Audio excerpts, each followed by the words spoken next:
হযরতে সাদ ইবনে হিশাম রাদিয়াল্লাহু তাআলা আনহু তিনি হাদিস বর্ণনা করেন, সালতু আন আয়েশা উম্মুল মুমিনিন রাদিয়াল্লাহু তাআলা আনহা ফাকুলতু আখবিরনি আন খুলিকা রাসূলুল্লাহ সাল্লাল্লাহু আলাইহি ওয়াসাল্লাম। হযরতে সাদ ইবনে হিশাম রাদিয়াল্লাহু তাআলা আনহু আম্মা জান আয়েশা রাদিয়াল্লাহু তাআলা আনহাকে বলতেছেন, আখবিরনি আন খুলিকা রাসূলুল্লাহ সাল্লাল্লাহু আলাইহি ওয়াসাল্লাম, আম্মা জান আয়েশা আপনি বলেন আল্লাহ রাসূলের চরিত্র কেমন ছিল, আল্লাহ রাসূলের আখলাক কেমন ছিল, হুসনে খুলুক কেমন ছিল। আম্মা জান ফাকালাত কানা খুলুকুল কুরআন, বলে তোমরা মনে হয় কোরআন পড়া ছেড়ে দিয়েছ। তোমরা যদি কোরআন পড়া না ছাড়তে, তোমরা যদি কোরআন পড়তে, কানা খুলুকুল কুরআন, গোটা 30 পারা কোরআন হলো মুহাম্মদ রাসূলুল্লাহর চরিত্র আর আদর্শ। সুবহানাল্লাহ। গোটা 30 পারা কোরআন, কানা খুলুকুল কুরআন, পুরা গোটা 30 পারা কোরআন বলে আল্লাহ রাসূলের আদর্শ। কোরআনে এমন কিছু নাই, কোরআনে রয়েছে যুদ্ধ কিভাবে করবেন, শত্রুতা কিভাবে পোষণ করবেন, বন্ধুত্ব কিভাবে করবেন, ইবাদত কিভাবে করবেন, কিভাবে ঘুম আসবেন, কিভাবে ঘুম থেকে জাগ্রত হবেন, কোন পোশাক পরিচ্ছদ আপনি পরিধান করবেন, আপনার আচার আচরণ, আপনার মুআমালাত মুআশারাত কেমন হবে, পুরা গোটা জিন্দেগি কিভাবে আপনি সাজাবেন, কিভাবে আপনি তৈরি করবেন। বলে কানা খুলুকুল কোরআন, গোটা 30 পারা কোরআন হলো আমার নবীর নমুনা, আমার নবীর আদর্শ, আমার নবীর মডেল। সুবহানাল্লাহ। আমরা মুসলমান, মুসলমানের সিফাত, মুসলমানের গুণ আমাদের মধ্যে থাকা দরকার। জাতি আমাদের দিকে তাকিয়ে আছে, আমরা মুহাম্মদ রাসূলুল্লাহর অনুসরণ অনুকরণ করি, আমরা মুহাম্মদ রাসূলুল্লাহকে আইডল মানি, তার জীবন আদর্শ আমরা ফলো করি। আর আমাদের মধ্যে যদি বলে কোরআন সুন্নাহ বিরোধী কাজ যদি আমাদের দ্বারা চালু হয়, তাহলে দিন কিভাবে জিন্দা হবে। রাসূলুল্লাহ সাল্লাল্লাহু আলাইহি সাল্লামের হাদিসের বর্ণনা এমন পাওয়া যায়, মা দরাবা রাসূলুল্লাহ সাল্লাল্লাহু আলাইহি ওয়াসাল্লাম বিয়াদিহি শাইআন কাত্তুন, গোটা জীবনের 63 বছর জীবনে এমন একটা মিসাল, এমন একটা উদাহরণ আপনারা দেখাতে পারবেন না যে আল্লাহর রাসূল সাল্লাল্লাহু আলাইহি সাল্লাম নিজে কাউকে নিজ হাতে প্রহার করেছেন। ইল্লা আইয়ুজাহিদা ফি সাবিলিল্লাহ, তবে হ্যাঁ, জিহাদের ব্যাপার ভিন্ন, জিহাদের ব্যাপার ভিন্ন। কাফেরদের সাথে মুশরিকদের সাথে তুমুল যুদ্ধ, বীর বিক্রমের যুদ্ধ চলতেছে, ওই সময় তো আক্রমণ করতেই হবে, প্রতিহত করতেই হবে। ওয়ালা দরবা খাদিমান ওয়ালা ইমরাতান, ওয়ালা দরবা খাদিমান, নবীজি কখনো কোনো খাদেমকে কখনো কোনোদিন নিজ হাতে প্রহার করে নাই। সুবহানাল্লাহ।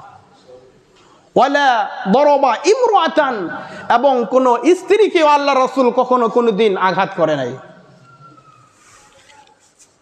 তাহলে আমাদের অধীনস্থ যারা রয়েছে, কর্মচারী রয়েছে, আমাদের ড্রাইভার যারা রয়েছে, কাজের বুয়া রয়েছে, কাজের ছেলে রয়েছে, বলে সামান্য থেকে সামান্য অপরাধ করলে তাদেরকে যেই পরিমাণ পানিশমেন্ট, যেই পরিমাণ আঘাত আমরা করি, যেই পরিমাণ বকা আমরা তাদেরকে দেই, হিসাব দিতে হবে। ইতিপূর্বে আলোচনা করেছি, আপনার যে কর্মচারী, যে অধীনস্থ যারা রয়েছে, যেই পরিমাণ শাস্তির যোগ্য, যদি তাকে তার চাইতে বেশি আপনি আঘাত করেন, তাকে প্রহার করেন, আল্লাহর কসম বলে ওই বেশির পরিমাণের হিসাব দিয়ে তারপরে আপনাকে জান্নাতে যেতে হবে। ওয়ালা দরবা খাদিমান, আল্লাহ রাসূল কখনো কোনো খাদেমকে তিনি প্রহার করেন নাই। ওয়ালা দরবা ইমরাতান, কোনো স্ত্রীকেও কখনো কোনোদিন আঘাত করেন নাই। নবীদের যেই খাদেম ছিল, গতকালকে দেখলাম কিতাবের মধ্যে যে অনেকগুলো পুরুষ খাদেম ছিল, অনেকগুলো মহিলা খাদেমা ছিল, খাদেম ছিল, খাদেমা ছিল, দাস দাসী ছিল। তাদের মধ্যে কেউ কেউ নবীজির 7 বছর খেদমত করেছেন, কেউ 9 বছর খেদমত করেছেন। সবচাইতে বেশি যিনি খেদমত করেছেন তিনি হলো হযরত আনাস ইবনে মালিক রাদিয়াল্লাহু তাআলা আনহু। হযরত আনাস ইবনে মালিক রাদিয়াল্লাহু তাআলা আনহু তিনি হাদিস বর্ণনা করেন, খাদিমতু রাসূলুল্লাহি সাল্লাল্লাহু আলাইহি ওয়াসাল্লাম 10 সিনিন, আমি রাসূলুল্লাহ সাল্লাল্লাহু আলাইহি ওয়াসাল্লামের 10 বছর খেদমত করেছি। সুবহানাল্লাহ, কত বছর? 10 বছর আমি খেদমত করেছি। ফামা ক্বালা লি উফিন কত্তু, বলে 10 বছরে রাসূল আমাকে একটা উফ শব্দ কখনো কোনোদিন আমাকে আল্লাহর পয়গম্বর বলেন নাই। ওয়ামা ক্বালা লিশাইইন ওয়ালা লিমা সানাতা ওয়ালা ইল্লা সানাতা, এবং রাসূল কখনো আমাকে বলে নাই আনাস কেন তুমি এই কাজটা করলে, কেন করলে, কেন? আবার কোনো কাজ যদি করে ফেলেছি রাসূল আমাকে বলে দেয় একথা, আনাস তুমি এই কাজটা করতে পারলে, তুমি এই কাজটা করে ফেললে। বলে আল্লাহ রাসূল এই 10 বছরে আমাকে কখনো কোনো দিন একটা ধমক দেয় নাই, আমাকে রাগ করে নাই, আমাকে গোসা করে নাই। বলে এমন সিফাত, এমন গুণ, এমন আখলাক ছিল জনাবে মুহাম্মদুর রাসূলুল্লাহ সাল্লাল্লাহু আলাইহি ওয়াসাল্লামের। তাই তো রাসূলুল্লাহ সাল্লাল্লাহু আলাইহি ওয়াসাল্লাম নিজেই বলেছেন, বুইস্তু লিউতাম্মিমা মাকারিমাল আখলাক, আমাকে উত্তম আদর্শ, উত্তম হুসনে খুলুকের মাধ্যমে আমাকে প্রেরণ করা হয়েছে, উত্তম আদর্শের মাধ্যমে আল্লাহ আমাকে পৃথিবীতে আগমন করিয়েছেন। সুবহানাল্লাহ।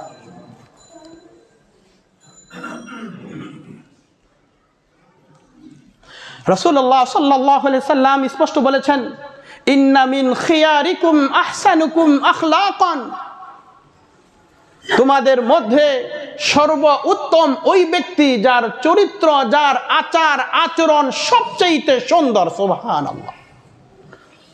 ইন্না মিন খিয়ারিকুম, খৈরুন এটা সিঙ্গুলার, প্লুরাল, অর্থাৎ জমার ছিগা ব্যবহার করেছেন। তোমাদের মধ্যে সর্ব উত্তম, সর্বোচ্চ ওই ব্যক্তি যার আচার আচরণ সবচেয়ে সুন্দর। ও আহসিন ইলা জারিকা তাকুন মুমিনান, আবু হুরায়রা তুমি তোমার প্রতিবেশীর সাথে সুন্দর আচার আচরণ করো, তাহলে তুমি মুমিন হয়ে যাইবা। সুবহানাল্লাহ।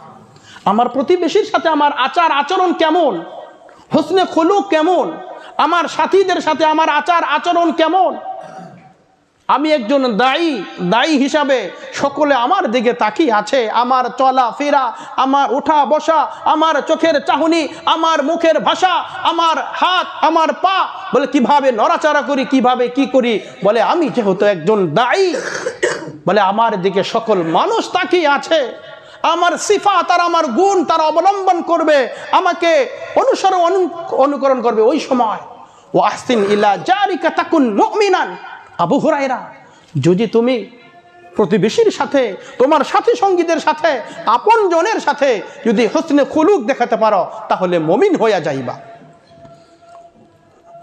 নবীজি বলতেছেন, আহাব্বা লিন-নাসি মা তুহিব্বু লিনাফসিকা তাকুন মুসলিমান। আবু হুরায়রা নিজের জন্য যা পছন্দ করো, অপর ভাইয়ের জন্য যদি তাই পছন্দ করো, তাহলে তুমি মুসলিম হয়ে যাইবা, মুসলমান হয়ে যাইবা। সুবহানাল্লাহ। আমি কি চাই আমার আরেক ভাইকে আমি আঘাত করি, আরেক ভাইকে আমি কষ্ট দেই? ইজারে মুসলিম হারাম, হ্যাঁ স্পষ্ট। ইকরামুল মুসলিমের মধ্যে খুলে দেখেন, আল মুসলিমু মান সালিমাল মুসলিমুনা মিন লিসানি ওয়া ইয়াদি, প্রকৃত মুসলমান তো ওই ব্যক্তি যার হাত এবং জবান থেকে অপর মুসলমান নিরাপদ থাকে, হেফাজত থাকে। সুবহানাল্লাহ। আজকে আমার জবান দ্বারা অপর মুসলমান হেফাজত কিনা, আজকে আমার হাতের দ্বারা অন্য মুসলমান নিরাপদ কিনা।